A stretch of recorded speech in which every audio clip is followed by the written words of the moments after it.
Well, great afternoon, A-plus scholars. Dr. John L. Mack here. You know, my friends, you can call me Dr. Mack. My friends call me Johnny Mack, and those that know me well just call me Johnny. Listen, I'm today. I'm looking at several different directions I want to go in, but I think that the direction that we've settled on is what we call the Authortude. So, I'm looking at what are the steps that are going to be needed or necessary to take your book to the next level. Publishing a book in today's world is pretty simple. You get some content, you use one of the online platforms, press a button, and bam, you're a published author. So back in the day, when they used to get rejection letter after rejection letter after rejection letter, and some of the top authors out on the planet right now, have a whole stack of rejection letters. So the more you got rejected, you say, "I'm a dadgummit, I'm gonna do it the next time," and you kept on trying. Well, that's that all changed in the last couple of years when we have now print on demand. We have the digitization of the print industry, of the music industry, of everything. Of the Interesting was the when they figured out how to digitize uh, taxi service, livery service. They figured out how to see when if there's something that's regulated, that's because they can't control it, or if that if they don't control it, it can be destructive. But some things are just uncontrollable. So until they figure out how to control them or tax it, then it's going to be a mute point. It's not going to be just like gambling in certain cities. They want to figure out certain states how to get the maximum value from that. The cannabis industry is another one that's just deregulated and coming through. So we're looking at all these different areas. But what I want to talk to you today about is getting the authortude, not the attitude of an author, the authortude to be an author. You see, when you look at when people come to me and say, Dr. Man, oh, I'm ready to write my book. This is going to be a bestseller. Everybody's going to want to read this book. I said, well, who's it written for? Everybody. That I know in my mind, it ain't for nobody. Because when you're that generic and you can't nuance and specific down to a niche that you're able to dig a ditch and get rich from, you find yourself just again in that whole 100,000 new books on average are printed every month. New books every month on the Amazon platform. So they're trying to, just have enough space to be able to put that up, make that available. So print on demand says when you order with this mechanism, uh, they've got it stored in the cloud. They got it stored your file. They have it someplace, and by pushing a button, they can retrieve that file and then instruct the machine to produce one copy of the book, and it's just as efficient doing that as if it's doing 100,000 or a million run copy. So that's been game changing. That's what has allowed the print industry, the publication industry, to just explode. So we live in a time now that wasn't available 20 years ago, or definitely not 50 years ago. So the technology advances in the last 50 years have allowed this moment in time to exist. And this moment in time will allow anybody to write a book. So before it fleets away from us, those that are astute will take advantage of this. So you don't just want a book, you want a brand building book. Now, I'm the brand therapist. I mean, I'm going to help you with your brand. And your brand is anything that stands in the stead of you in people's minds, conversations, or experiences. So your brand is who you are and who you represent. So if your brand is an automobile or a suit of clothing or a home, that brand explains and expresses and shares who you are. So when you're branding, you want people to buy your stuff. You want people to buy what you offer, whether or not that's a book, a course, a class, a curriculum. When I sold automobiles, I wanted you to buy my car. What brand of car are you selling? I was the number one Mitsubishi salesperson in the world in 2001. And that wasn't an easy feat, but it was just everything just lined up in like what they call a harmonic convergence. And that's where we are today in the publishing industry. We're at a point in publishing where self-publishing independent publishers are able to create intellectual property. And if they're smart about it, they will develop a portal, a digital portal, a digital dashboard uh, to uh, to support it. And so now that that book can be converted into a course, class, or curriculum, or be used as the fuel to open the door for you to speak at conventions or conferences or corporate entities. So that's the value of intellectual property today. That we're experiencing a time when I can take my experience, my expertise, my message, my methodology, uh, put it into a written format and make it available as an ebook, as a print book, as an audio book, as a flip book, as a hardcover book, as so many different iterations of itself that now I can monetize each iteration. And the type of iteration that you have received determines the amount of proximity that you have to me.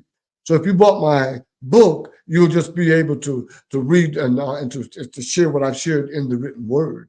If you take one of my courses, you'll get a little bit closer where I'm going to be specifically speaking to those in the audience that you are. In some cases, through masterminds or one-on-one coachings, you'll be able to have that one-on-one experience to get closer to me. So that's what we're talking about. That you having the ability to turn your intellectual property, your message, and your methodology, that experience and expertise that you gained over time, that you'll be able to share it digitally in a format where you'll be able to be paid and receive influence as a result of your playing in that arena. So, I mean, I don't want to be confusing, but I want to be very clear. When you create a brand building book, it positions you as an expert in a specific arena. Now, you see, this is a brand therapist. So, as a therapist, I'm going to look and see what's wrong with the brand. What's wrong with it? Are there gaps? Are there issues? Are there situations? Does it cause more confusion? Should there be more systems and automation in place to make it easier to access the opportunity? Those are questions that we have to ask as we move forward in building out your brand and analyzing your brand. So part of that brand therapy is I'm going to say, what type of social media experience do you have? What are you trying to convey to your social media marketplace? Because when they come on and they flip, they can continue, they could go and just flip through and look at something else, somebody else. It don't have to be you. So what's going to make them stop? What's going to engage them to want to engage in your content? Well, that's what the whole brand therapy mindset is all about. But in order to get to that, in order to move past any of it, there's a question of what we call authortude, and the authortude is what is the attitude of the author? What is the what does the what type of an attitude or mindset does an author have, as opposed to just somebody that wrote a book?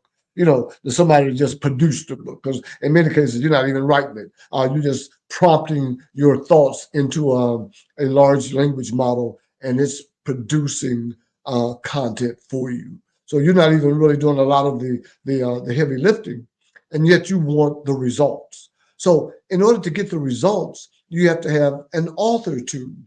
They have to say, you know what? He owns that information. He owns that material. He owns that statement. He's committed to the subject matter that he's conversing on. And as such, now they're going to look at and be more open to considering your point of view, your framework. So again, it's so important that you have the right attitude, that you have an altitude. So I've recently developed a 25 questions that you need to have answered in order for you to be able to operate in the correct altitude. Let me see if I can find them here, because I was talking about purpose, and I'm just going to dive into that for a second. So we're 10 minutes into this. So I'm going to take about 2 minutes and talk about purpose. You see, I think Jean Paul Sartre said that we exist in a purposeless universe, and our purpose is to find purpose out of the random lack of purposelessness. That's the existential Kant, Immanuel Kant, and that and his ilk. But when you talk about purpose, self-discovery. A good friend of mine, Sakoni Prince, says, "Hey, I make motivation personal by introducing you to yourself." And I think in all too many cases, we haven't met ourselves. We haven't met that person that we desire and aspire to be. We haven't met him. We well, he pokes his head up every now and then, but well, let's introduce you to who you are aspiring to be. And so I'm going to take the next couple of minutes and talk and ask you 25 questions, and they're going to be five. Each one is going to be in a 5 segment content. So the first one is purpose and self discovery. So as an author, an aspiring author, developing this authortude, you're going to ask yourself these 5 questions. What is the core message I want to communicate to the world, and why does it matter? Pretty important question. Number 2, how has my life experience uniquely prepared me to share this message? Ask that question. Answer that question. Number 3, what unresolved issues or past experiences might be holding me back from fully stepping in to my purpose? Ooh, that one just it shook me because I said, dang, is there any, and there were many of those things that were stopping me and preventing me from moving forward the way I should, could, or would. Number 4, who am I trying to become? And what steps can I take to align with that identity today? We live in a time of identity politics, so you get to choose to be whoever you want to be. Who am I trying to become, and what steps can I take to align with that identity today? Powerful. You answer that question, it answers a whole lot of questions. Number 5, what motivates me to write? Personal fulfillment, helping others, financial success, or something else. What motivates me to write? So when you figure out what motivates you to write, then you'll be able to do it with a lot less effort. So the next 5 set of questions are about barriers and overcoming challenges. Number 1 is what fears or doubts are hindering my progress, and how can I address them? When you answer that question, the fears and the doubts, the things that's telling you, no, you can't do it, you're not good enough. What are they? And when you identify them, then you can attack them. Number 2, what resources, skills, or support do I need to overcome the challenges I face as an aspiring author? What am I going to need in order to get past all the stuff that's challenging me and preventing me and stopping me from doing, from writing and creating the masterpiece that's going to bless somebody's life? Number 3, how can I handle criticism, and what can I learn from feedback? My good friend Benny taught me the value of critique and feedback as opposed to criticism and ridicule. When someone offers critique, it's not criticism. When they offer feedback, it's not challenge. They're saying, hey, I'm looking at what you're saying, and I trust, like, admire, and respect you enough where I want to offer this as a suggestion to help you move forward. So number 4, are there toxic habits, relationships, or beliefs I need to let go of to move forward? You have to ask yourself these 25 questions if you're going to become the author that has the right authortude. Number 5, what sacrifices am I willing to make to prioritize my writing and my purpose?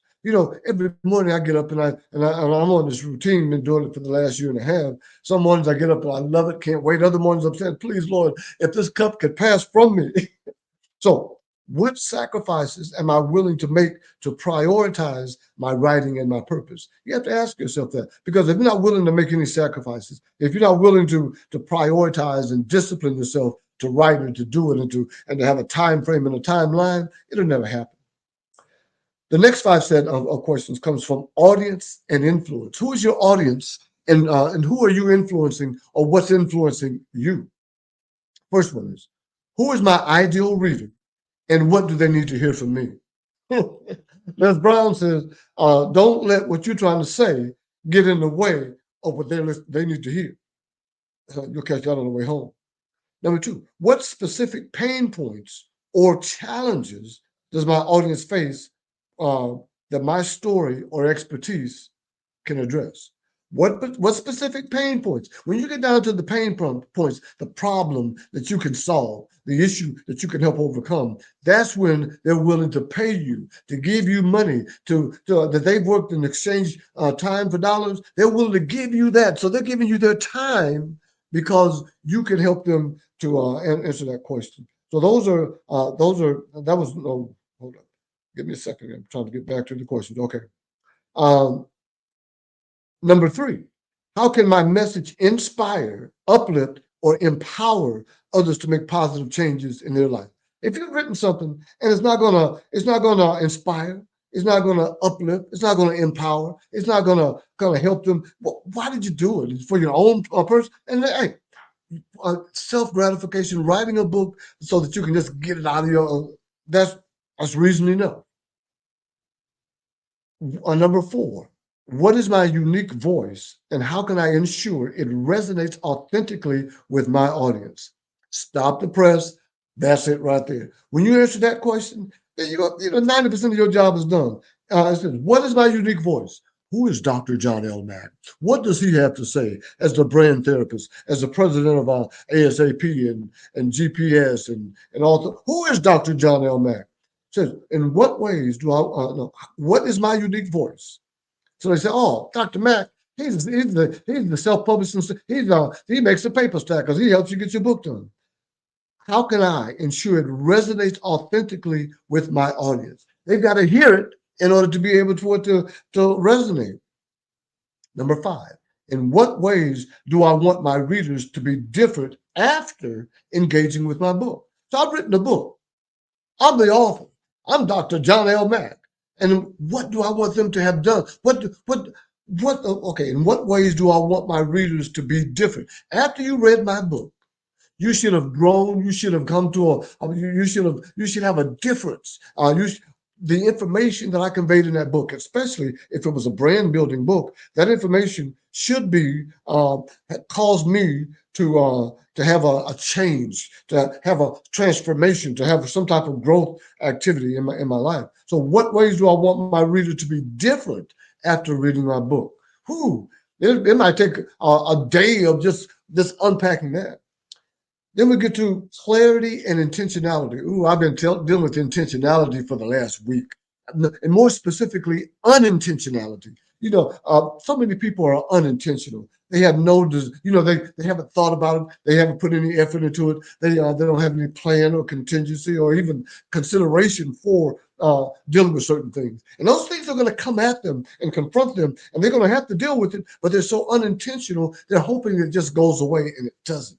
So we're talking about clarity, being completely transparent and clear, and intentionality, doing it on purpose. So these are the five questions that an author has to develop an authortude on regarding clarity and intentionality. And we're almost done. Number one, what is my why for writing this book?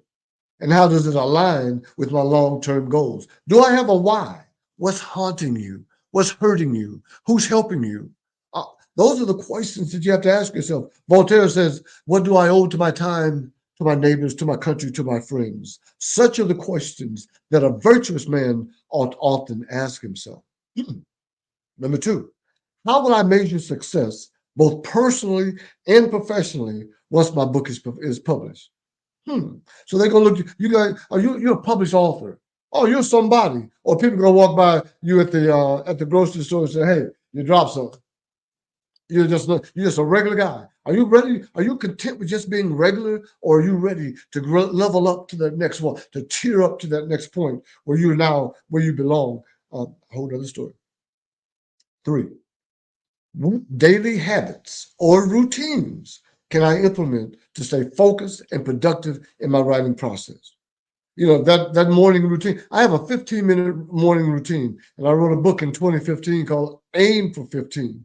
Aim is aspiration, inspiration, and motivation. What are my aspirations? What am I reaching for? What's my inspiration? What on the inside is inspiring me and causing me to want that bad enough where I'm gonna continue searching for it? And then what's my motivation? There was an author, an actor back in the day says, what's my motivation for this? Well, what's my motivation? What external forces are kicking me, pushing me, making me want to move forward as expeditiously as possible.